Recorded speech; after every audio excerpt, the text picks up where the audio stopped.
ಅಂಶೋ ಜೀವಲೋಕೆ ಜೀವಭೂತಃ ಸನಾತನಃ ಮನಃಷಷ್ಟಾನೀಂದ್ರಿಯಾಣಿ ಪ್ರಕೃತಿಸ್ಥಾನಿ ಕರ್ಷತಿ ಶರೀರಂ ಯದವಾಪ್ನೋತಿ ಯಚ್ಚಾಪ್ಯುತ್ಕ್ರಾಮತೀಶ್ವರಃ ಗೃಹೀತ್ವೈತಾನಿ ಸಂಯಾತಿ ವಾಯುರ್ಗಂಧಾನಿ ವಾಶಯಾತ್.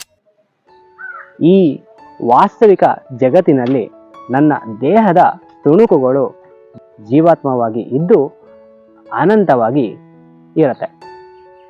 ಹಾಗೆ ವಾಸ್ತವಿಕ ಪ್ರಕೃತಿಯಿಂದ ಹುಟ್ಟಿ ಬರುವಂತಹ ಮನಸ್ಸು ಮತ್ತು ಪಂಚ ಇಂದ್ರಿಯಗಳು ಆ ಜೀವಾತ್ಮ ಒಟ್ಟಿಗೆ ಸೇರಿ ಎಲ್ಲ ರೀತಿಯಾದಂಥ ಕೆಲಸ ಕಾರ್ಯಗಳನ್ನು ಮಾಡುತ್ತೆ.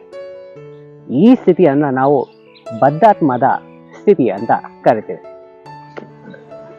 ಹೇಗೆ ಆತ್ಮ ದೇಹದೊಟ್ಟಿಗೆ ಸೇರಿ ಇದ್ದು ಕಾಲದ ನಂತರ ಅದನ್ನು ಬಿಟ್ಟು ಹೋಗುತ್ತಲ್ಲ, ಆ ಸಮಯದಲ್ಲಿ ಯಾವುದೇ ರೀತಿಯಾದಂತಹ ಪರಿಮಳ ಇರುವ ವಸ್ತುವಿನಿಂದ ಗಾಳಿ ಹೋಗಬೇಕಾದ್ರೆ ಅದರ ಸುಗಂಧವನ್ನು ತಗೊಂಡೋಗುತ್ತೋ, ಅದೇ ರೀತಿಯಲ್ಲಿ ಈ ಆತ್ಮ ಕೂಡ ನಮ್ಮ ದೇಹದಿಂದ ಮನಸ್ಸು ಮತ್ತು ಇಂದ್ರಿಯಗಳನ್ನು ತಗೊಂಡೋಗುತ್ತೆ.